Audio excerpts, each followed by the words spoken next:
Medical কলেজে যে তরুণী চিকিৎসক ধর্ষণের শিকার হয়েছেন, এই প্রসঙ্গে এখন পর্যন্ত মমতার সঙ্গে বৈঠক না করেই ফিরেছে আন্দোলনরত চিকিৎসকরা।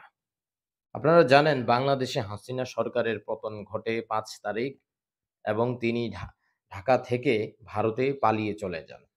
তারপর ৯ আগস্ট আরজিকর মেডিকেল হসপিটালে তরুণী চিকিৎসক ধর্ষণের শিকার হন।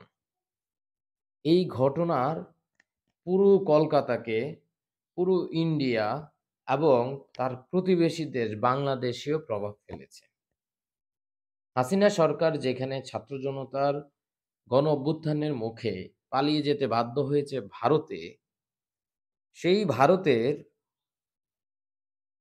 কলকাতার মমতা ব্যানার্জি আন্দোলনের মুখোমুখি। মমতা কি পদত্যাগ করবেন? এটা কিন্তু অনেকদিন ধরে আলোচনা চলছিল। কেন? তরুণী চিকিৎসককে ধর্ষণ করেছে, কাউকে গ্রেপ্তার করা হচ্ছিল না এবং অনেক চড়াই উতরাইয়ের পর গ্রেপ্তার করা হয়েছে। সৌরভ গাঙ্গুলি বলছেন যে এসব ঘটনা ঘটে, কিন্তু একদম নরমালাইজ করতে চেয়েছিলেন তিনি। কেউ, কেউ অভিযোগ করছে এবং তাকে ঘিরেও কিন্তু প্রচুর সমালোচনা হয়েছে।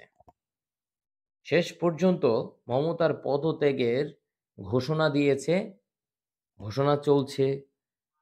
হাসিনার মতো মমতারও কি একই অবস্থা হবে একটা ঘটনা কেন্দ্র করে?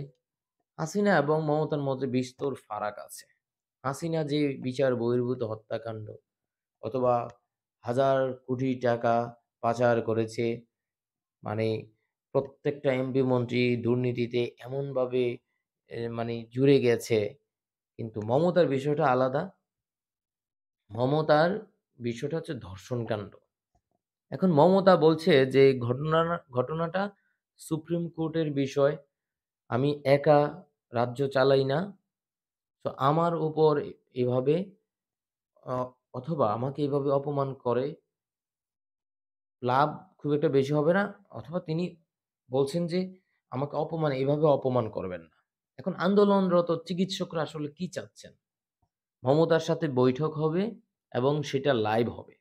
মমতা যুক্তি দিচ্ছেন, আমাদের সাথে যে বৈঠক হবে সেটা ভিডিও করা হবে, কিন্তু পাবলিশ করা হবে না। কারণ এটা সুপ্রিম কোর্টে বিচারাধীন। পাবলিশ করলে এটা বিচারকে প্রভাবিত করতে পারে। এটা একটা কৌশল বলতে পারেন।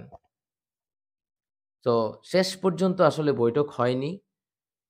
এখন পর্যন্ত এই অবস্থা। তবে আরজিকর মেডিকেল কলেজের যে অধ্যক্ষ ছিলেন, আরও যাদের বিরুদ্ধে অভিযোগ তাদের ২-১ জন গ্রেপ্তার হয়েছে এবং এই আন্দোলনরত চিকিৎসকদের উপর হামলার অভিযোগে ২ জনকে গ্রেপ্তার করেছে রাজ্য পুলিশ। তো আপনাদের কাছে কি মনে হয়? মমতার সঙ্গে বৈঠক না করেই ফিরে গেছে আন্দোলনরত চিকিৎসকরা এবং এটার সর্বশেষ কি ঘটতে পারে? জানাবেন কমেন্টে।